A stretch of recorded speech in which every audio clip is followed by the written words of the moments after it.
বাবা আমার স্বরূপ বাবা জননী পদে দাগ সুমতি যেন ও স্বরূপ বাবা তোমার জননী পদে দাগ সুমতি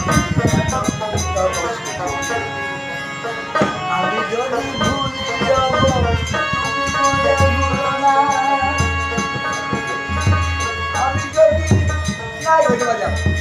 নাই সিদ্ধার্থী তুমি বলে ছেড়ো না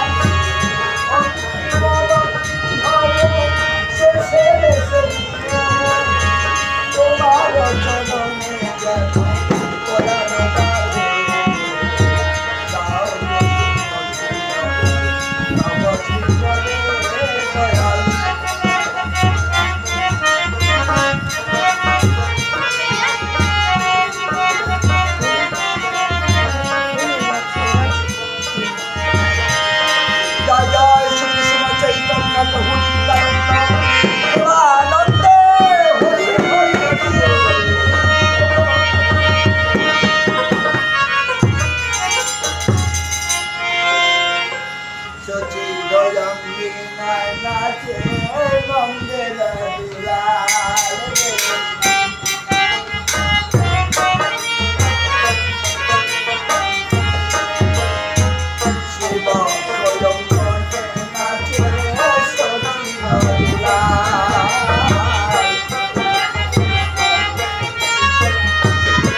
সঙ্গে